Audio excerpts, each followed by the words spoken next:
The last day of death row. Inmate, Benjamin Richie. Officer Bill Toney's final chase. Hello, friends. Tonight we return to Indiana, where the memory of one officer's final patrol still haunts a community a quarter-century later. It was September 29th, 2000, when a routine police chase through the streets of Beech Grove turned into a tragedy that would ripple through generations. Behind the wheel of a stolen van was a 20-year-old man named Benjamin Donnie Richie. On the other side of that chase was Officer William Bill Toney, a husband, a father, and a protector of his city. What happened when Richie fled on foot and hid in the shadows would end with 5 shots fired. A bulletproof vest pierced by just an inch, and a family shattered forever. As Richie now faces his scheduled execution on May 20th, 2025, we retrace his path from that fateful night to his final hours on death row. Subscribe to Deathwatch Diaries for more prison documentary stories that reveal the final 24 hours. It was September 29th, 2000 in Beech Grove, Indiana, a quiet community just outside Indianapolis. That evening, Officer Matthew Hickey noticed a white van that matched the description of a vehicle reported stolen earlier.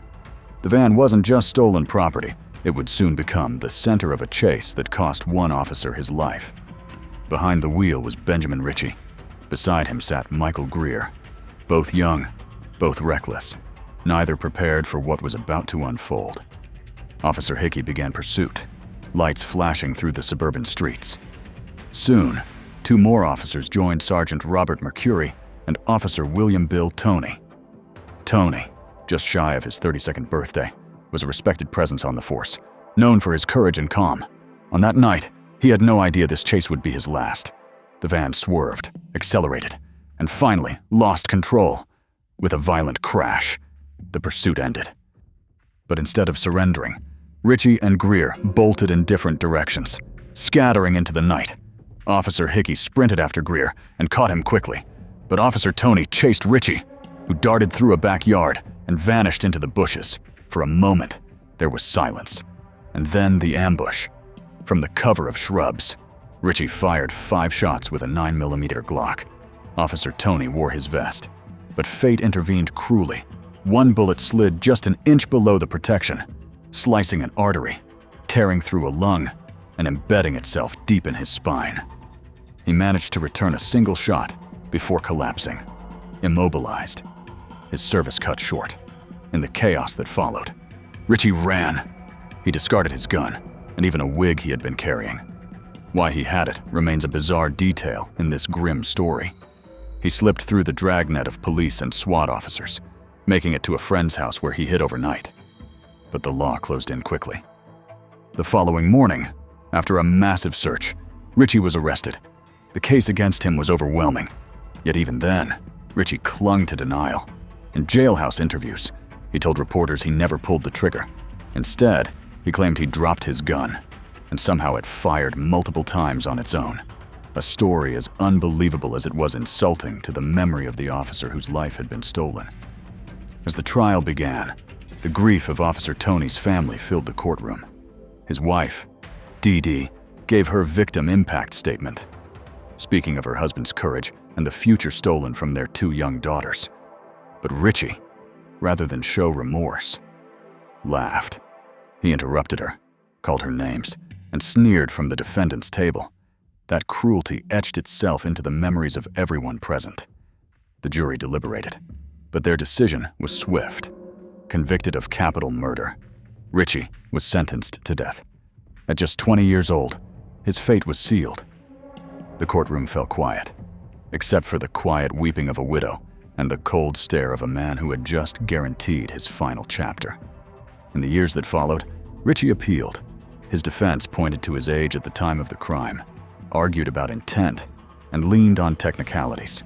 But none of it erased the evidence: the bullets, the eyewitness accounts, and the life that had been taken. Every appeal failed, and each denial only delayed the inevitable. Outside of the courtroom, strange chapters emerged. A Swedish woman named Ivana, fascinated by Richie after seeing him in a death row documentary, began writing to him.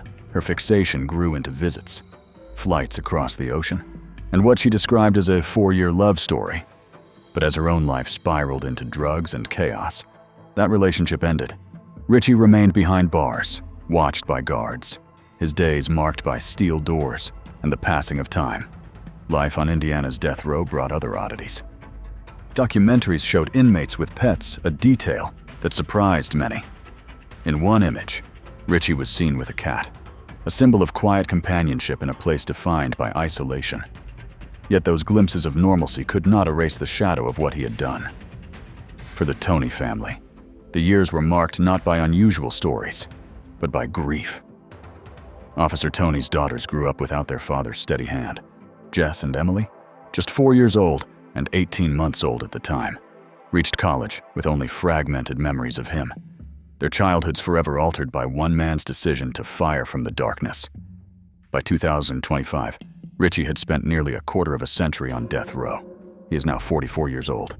Time has transformed the young man who once ran through backyards with a gun into a middle-aged inmate whose days are numbered. But while the years have changed his face, they have not erased the events of that September night. Now, with May 20th set as his execution date, Richie's final 24 hours approach. He will be moved from his cell into a holding area near the execution chamber. His last meal will be offered perhaps something simple, perhaps a dish that reminds him of freedom.